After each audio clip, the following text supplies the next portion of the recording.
हमारी संस्कृति, हमारे संस्कार सदा रहें हमारे साथ। सब्सक्राइब करें तिलक। मथुरा वाले हमारी सेना का सामना एक दिन से अधिक नहीं कर सकेंगे। इसका अर्थ है कि मथुरा आपके हाथ में आ चुकी, ऐसा समझना चाहिए। तत्पश्चात दो ही रास्ते हैं कि मथुरा को तहस नहस करके उसका विनाश कर दिया जाए, और दूसरा मथुरा जैसा सुंदर, समृद्ध और बसा बसाया नगर यदि आपके राज्य के साथ मिला लिया जाए तो आपके साम्राज्य की शोभा और बढ़ेगी।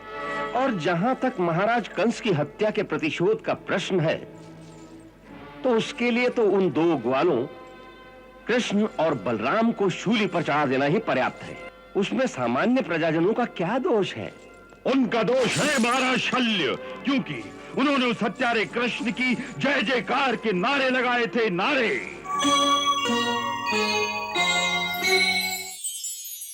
हाँ बोलो। सब साथियों की ओर से इशारा मिल गया है, सब तैयारियां हो चुकी हैं। बस आपका ही इशारा चाहिए कि आज किस समय यहां से कूच करेंगे। आज निकल सकेंगे ये अभी तक निश्चित नहीं लगता। हाँ, विशेषण से कहना, हो सकता है हमें अपने आप को दो अलग अलग टुकड़ियों में बांटना पड़ जाए। मेरे विचार से कृष्ण को तो कल दिन के समय में ही प्रस्थान करना चाहिए, परंतु कुमार बलराम को आज रात्रि के अंधेरे में ही किसी समय निकाल लेना चाहिए।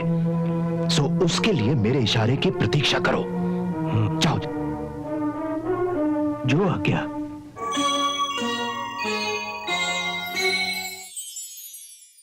तो यही वो धनुष है जिसका वर्णन राज पुरोहित ने किया था। हाँ जी महाराज, यही है।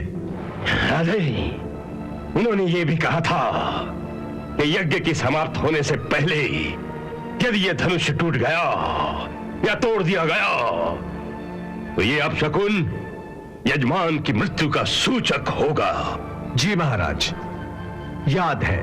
तो फिर ऐसा प्रबंध किया जाए कि यज्ञ प्रारंभ करने से पहले, यज्ञ के बीच में और यज्ञ समाप्त होने से पश्चात ये धनुष जहां जहां भी रखा जाए, इसके चारों ओर हमारे चुने हुए सैनिकों का कड़ा पहरा रहे, ताकि कोई भी इसके निकट ना जा सके। समझे? जी महाराज।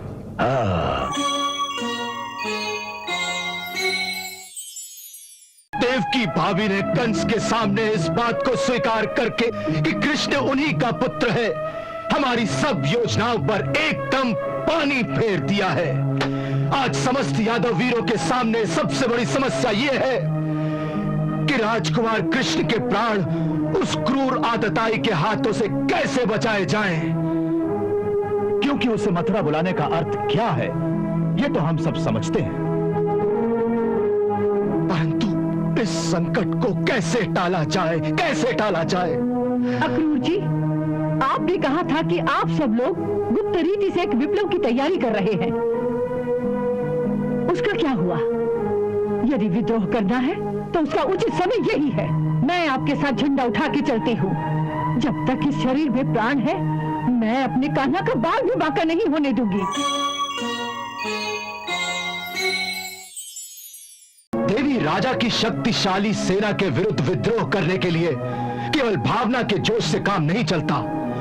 उसके लिए ठंडे मस्तिष्क से योजना बनाकर बहुत बड़ी तैयारी की आवश्यकता होती है, और हम उसी तैयारी में लगे हुए थे।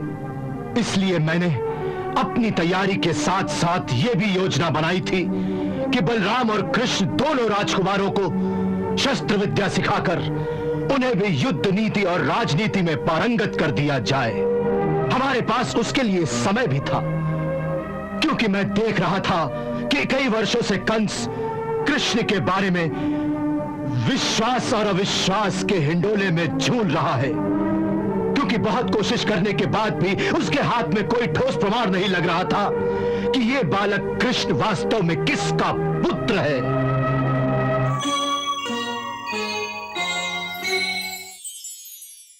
ऐसी विकट परिस्थिति में बुद्धिमानी यही कहती है कि यदि सब धन जाता देखिए तो आधा दीजिए लुटाए।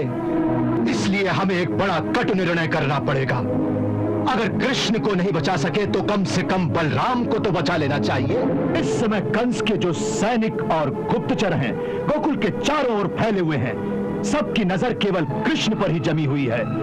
इसलिए कृष्ण को आज की रात गोकुल में ही खुल्लम खुल्ला रहने दिया जाए, ताकि कंस के आदमी भी गोकुल में केंद्रित रहे। इसका लाभ उठाकर रातों रात मेरे आदमी बलराम को लेकर निकल जाएंगे। उनके सुरक्षित हो जाने पर कल दिन में किसी समय मैं कृष्ण को साथ लेकर मथुरा की ओर कूच करूंगा। क्यों? मेरा ही पुत्र इतना सस्ता है कि उसे इस प्रकार खुल्लम खुल्ला दिन के उजाले में बलि की वेदी पर भेज दिया जाए?